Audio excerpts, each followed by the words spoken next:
I have with me a couple of kitties because our story today is about Daniel in the lion's den. And these kitties are Persian. This is Alfonso and Ernesto. And in our story, the big cats in the lion's den, they're Persian as well. Because the Medes and the Persians had taken over from the Babylonians, and the people of Israel were in captivity. And the Persian cats that Daniel dealt with were a little bit bigger than these guys. Now I'm going to put the cats down, but don't quit watching because the cute kitties have gone. I'm picking up something else really, really good. I'm picking up the Holy Bible to tell you this incredible story about Daniel in the lion's den. So we're in Daniel chapter 6, and Darius is the king. He appoints 120 satraps. These are government officials in the kingdom, but there are 3 administrators that are over them. Daniel was one of those administrators, and Daniel distinguished himself so much that the king wanted to put Daniel in charge of the entire kingdom. Well, all the other people in government were jealous. The administrators, the satraps, all of these people, they're thinking, we've got to take care of Daniel. And so in verse 4, they're looking for any kind of dirt they can dig up. Maybe there's some skeleton in his closet, but it says they could find no corruption. He was neither corrupt nor negligent. Daniel was a godly man and doing a good job in government. Hey, it's possible to be a politician and to be godly. Daniel was an amazing leader. We can't find any dirt on him. We've got to get rid of him, they thought. The only thing we've discovered is this guy really, really loves his God. And so this is where they come up with this scheme. They go to the king and they say, Darius, we believe, all of us have come together, and we believe it would be good if you would write a law that if anybody prays to any other God except you for the next 30 days, they get thrown into the den of lions. That's in verse 7. And being God for a month sounded pretty good to King Darius, and so he said, okay, I'll do it. He signs it into law, and they said, now remember, the law of the Medes and Persians cannot be repealed. Okay, so Daniel finds out they have just passed a law that I can only pray to the king. So what is he going to do? Verse 10. Verse 10 tells us Daniel did what he always did. He went home, he opened the windows in the direction of Jerusalem, and he got on his knees and he prayed. Got on his knees. Daniel's in his 80s, and he's getting on his knees, and he prayed just as he had always done 3 times a day. So these other people think, aha, we caught you. Caught him doing what? Caught him praying. Anybody ever catch you praying? That's a good thing. They catch him. They go to the king. They tell the king, he was praying to his God. He was not praying to you. You signed it into law. And we read in verse 14 that Darius was greatly distressed. I mean, he loved Daniel.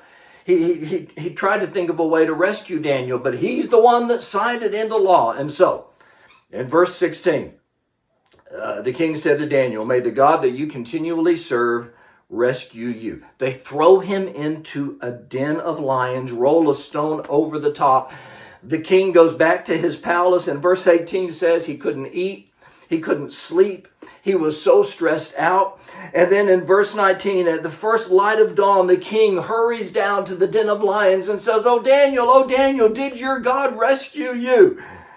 And Daniel says, oh yes, my God sent his angel and shut the mouths of the lions. The king was overjoyed, and he then turned to the people who had falsely accused Daniel, and he threw all of them into the den of lions, along with their wives and children. And it says before they even reached the floor of the den, the lions crushed their bones and and ate them. And then the king issues a new decree. Everybody worship the God of Daniel. A couple of thoughts. We can learn a lot about prayer by watching how Daniel prayed. He had a specific place. When you pray, you ought to have an appointment with God in a particular place. Like for me, I enjoy sitting in my office at my chair at my desk. Sometimes I like praying on the porch. You should have a place, as Daniel did. You should have a time. Daniel prayed 3 times a day. Obviously, we should pray without ceasing, talk to God throughout the day, but a concentrated time of prayer, you should have that. Maybe for you, it's first thing in the morning. And then, of course, we should be consistent. We should be disciplined. Verse 10 says, Daniel got on his knees and prayed just as he had done before. It was his habit. You should discipline yourself to spend time with God. Some days you feel like it. Great. Pray. Some days you don't feel like it. That's when it takes discipline. That's the day you really need to pray.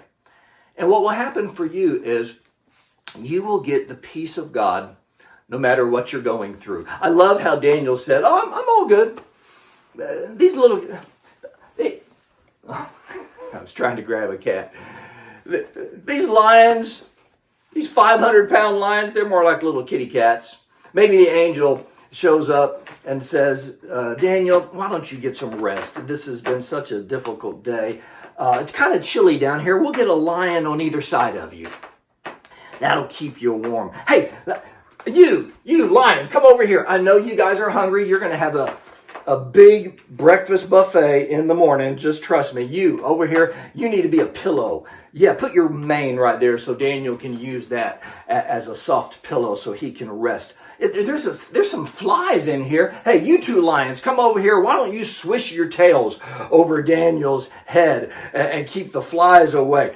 And Daniel rested and slept soundly. Daniel was at peace while the king in a palace was stressed.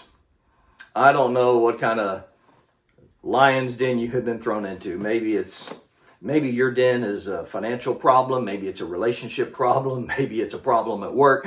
Maybe it's a person who's attacking you. Maybe it's a health problem. But I know this. When you find yourself thrown into that pit, prayer will bring peace like nothing else. In fact, the Bible calls it a peace that is beyond comprehension. People will look at you and say, how can you have such peace going through what you're going through? Well, it's simple.